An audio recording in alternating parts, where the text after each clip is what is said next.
Welcome back to Unstruct AI. Tonight, we're dissecting the Madrid Open quarterfinal between Aryna Sabalenka and Marta Kostyuk, a match that became a flashpoint for controversy, geopolitical tensions, and questions about competitive integrity.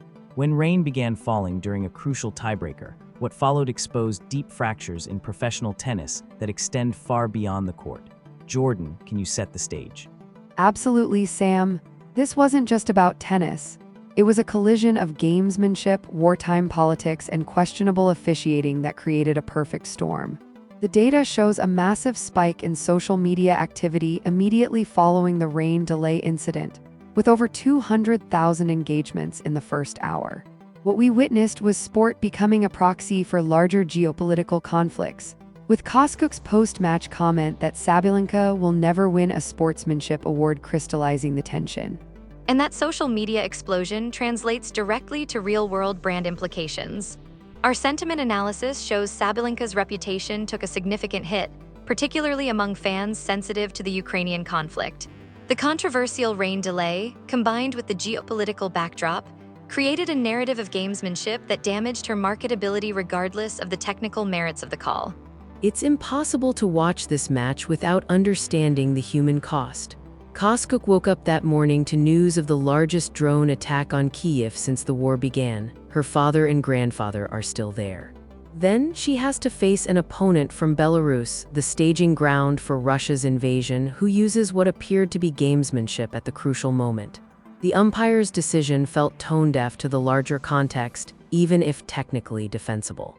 Riley, you're touching on the core tension here. Let's examine exactly what happened in that second set tiebreaker and why it sparked such intense reaction. Jordan, walk us through the sequence of events. The critical moment came with Kostyuk leading 5-4 in the second set tiebreak. Sabalenka missed her first serve, and with light rain beginning to fall, she approached chair umpire Jennifer Zhang requesting play be stopped. Zhang initially refused, saying it's not that bad yet to stop, we can still play a bit. Sabalenka returned to the baseline but then stopped her service motion mid-toss, claiming rain was getting in her eyes. Only then did the umpire halt play to close the roof. The optics were devastating. Sabalenka had already missed her first serve and was likely to double fault, which would have given Kostyuk a 6-4 lead in set points. The timing of her rain complaint, followed by her unilateral decision to stop serving despite being told to continue, created the perception of gamesmanship regardless of actual intent. She was waiting for 5 minutes to serve, and then she started to serve again. How is this possible? Why is it first serve again? But wait, she stopped by herself, nobody stopped her. It was like 2 minutes when she served first time and then she stopped. She could have served 10 times and she voluntarily stopped. Kostyuk's frustration was completely justified. The rules state that players shouldn't unilaterally halt play after beginning their service motion.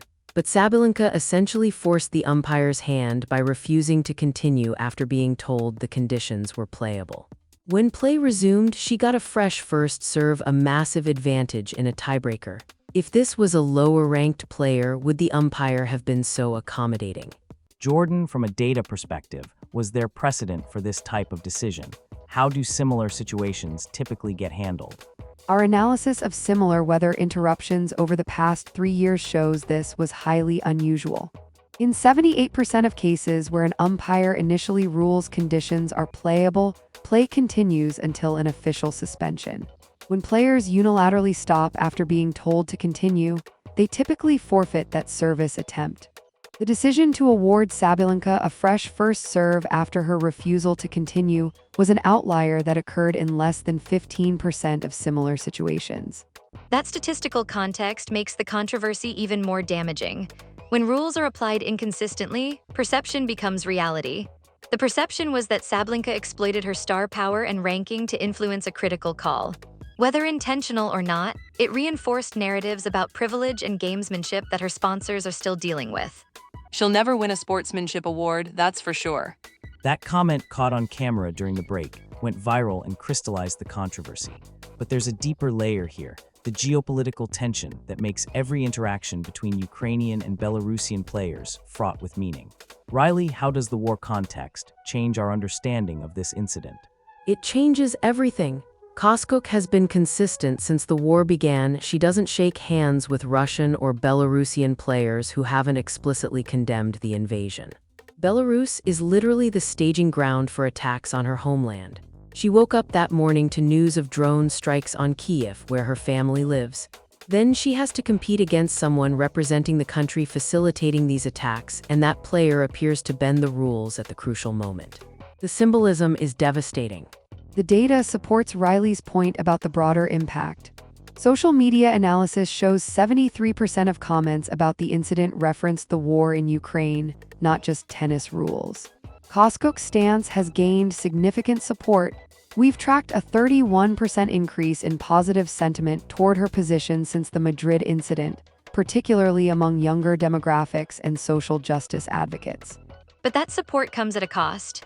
Kostyuk's principled stance limits her endorsement potential with global brands seeking universal appeal. The same data shows she's gained massive support in specific markets while losing broader commercial viability. It's a stark example of how geopolitics now directly impacts sports marketing strategies. Let's examine Sabalenka's response. Her post-match interview revealed how she framed the controversy. That was a battle. Conditions were incredibly tough. It wasn't about tennis. It was about how you handle your emotions. I'm super proud I was able to handle myself in such a difficult situation. Serving while the rain was falling was impossible. I tried with the first serve, but I realized that I had to stop because the water was getting into my eyes. That response is problematic on multiple levels. Saying she's proud of how she handled the situation when her opponent is clearly questioning the fairness of what happened. That shows a complete disconnect from the optics and impact of her actions. The pride statement particularly rankled people given the broader context of the war. Our sentiment analysis flagged that proud comment as particularly damaging. Keywords like proud and handle myself in this context triggered negative responses in 67% of social media mentions. It suggested a lack of awareness about how her actions were perceived, particularly by Ukrainian audiences dealing with ongoing war trauma. Meanwhile, there was no handshake after the match, something that's become routine between Ukrainian and Belarusian players since the invasion. Alex, how do governing bodies like the WTA navigate these politically charged situations? They're walking an impossible tightrope. Punishing Kostyuk for her political stance would alienate audiences and appear tone-deaf to ongoing genocide, but ignoring breaches of traditional tennis etiquette risks setting precedents that conservative sponsors and fans oppose. Our predictive models suggest the WTA will continue avoiding direct action while issuing generic statements about sportsmanship and respect. Which is essentially choosing profits over principles.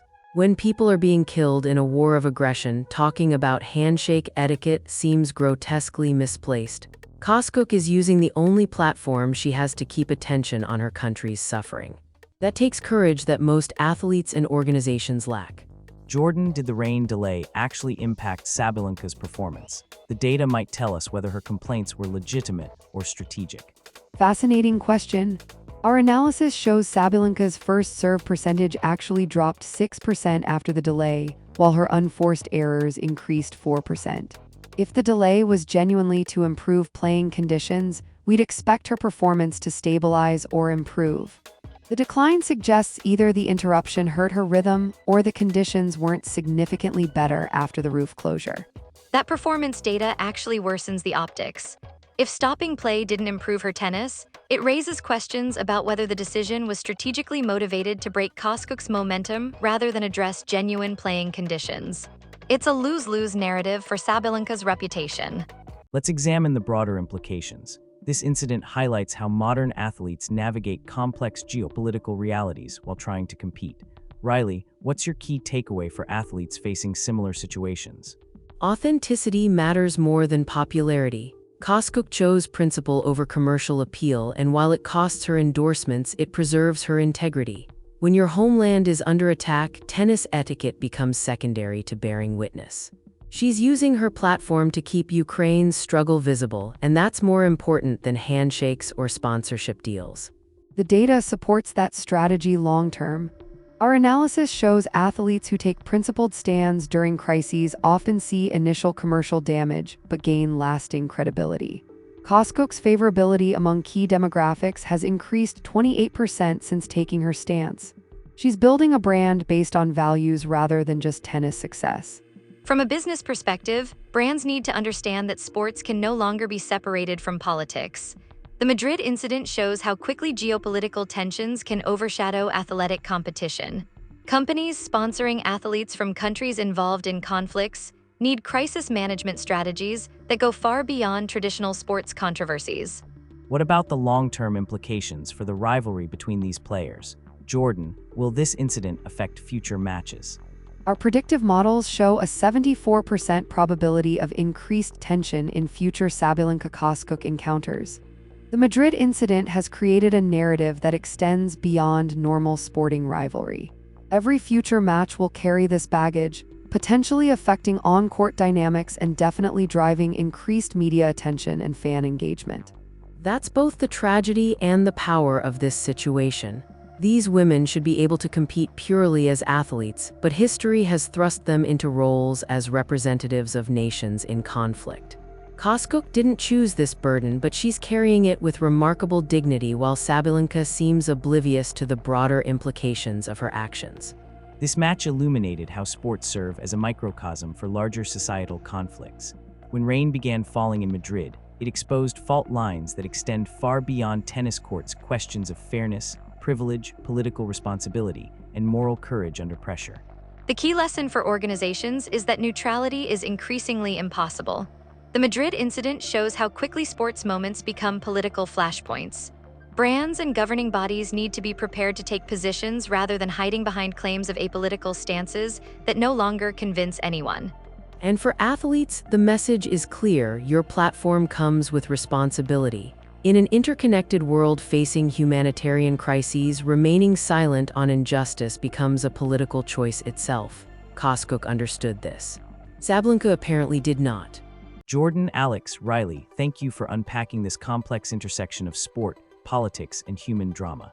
The Madrid rain delay may have lasted only minutes, but its implications will resonate far longer.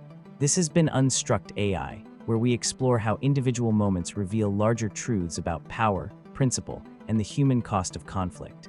This episode was brought to you by Unstruct AI, creating the most trusted analysis platform with a focus on the human cost. In Madrid, we saw how a few minutes of rain exposed years of geopolitical tension, competitive inequality, and moral complexity. When Kostyuk declared Sabalenka would never win a sportsmanship award, she wasn't just commenting on tennis gamesmanship. She was bearing witness to the impossible position athletes face when sport intersects with war. Sometimes the most important victories happen off the scoreboard, when individuals choose integrity over advantage, principle over profit. Progress without humanity isn't progress at all.